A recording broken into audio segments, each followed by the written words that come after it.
Hello, I'm Father Joe Roesch of the Marian Fathers of the Immaculate Conception. Thank you for joining us as we continue with our year-long journey, reading the diary of St. Maria Faustina Kowalska from beginning to end.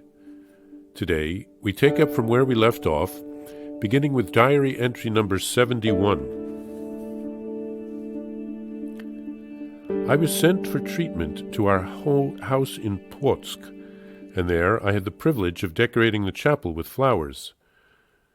That was at Biała.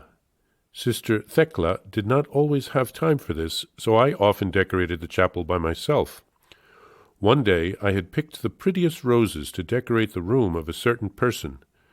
When I was approaching the porch, I saw Jesus standing there. In a kindly way he asked me, "My daughter, to whom are you taking these flowers?" My silence was my reply to the Lord, because I recognized immediately that I had a very subtle attachment to this person, which I had not noticed before. Suddenly Jesus disappeared. At the same moment I threw the flowers on the ground and went before the Blessed Sacrament, my heart filled with gratitude for the grace of knowing myself. O Divine Son, in your rays the soul sees the tiniest speck of dust which displeases you. O Jesus, eternal truth, our life, I call upon you, and I beg your mercy for poor sinners.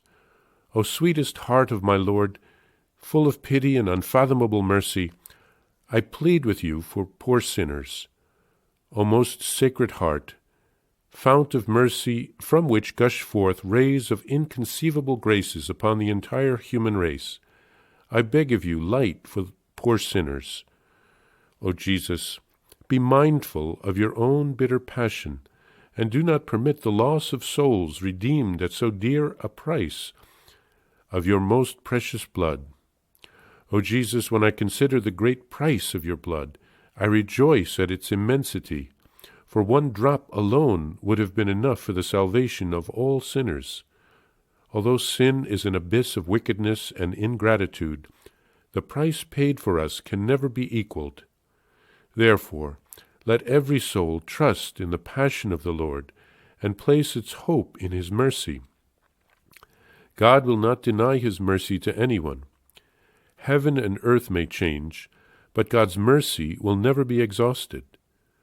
Oh, what immense joy burns in my heart when I contemplate your incomprehensible goodness, O Jesus.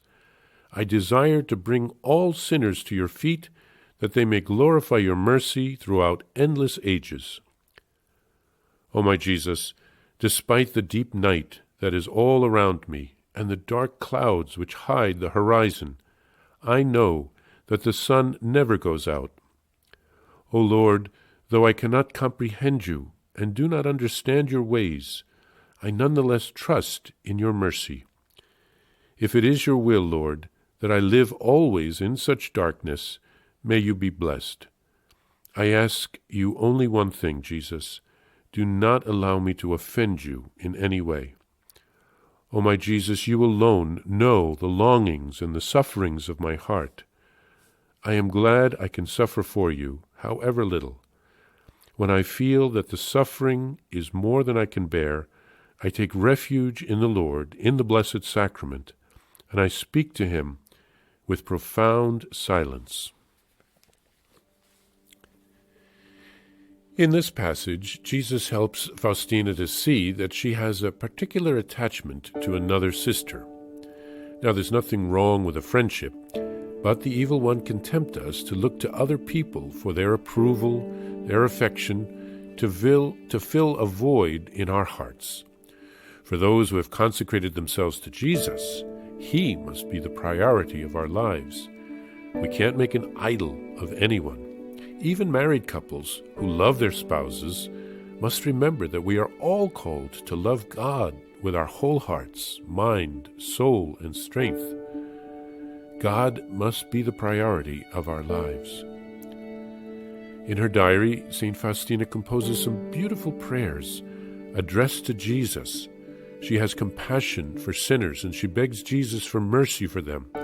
She reminds Jesus of his passion And she teaches us through these prayers what is important and how we should turn to Jesus in the same way. Again, she is very honest with Jesus.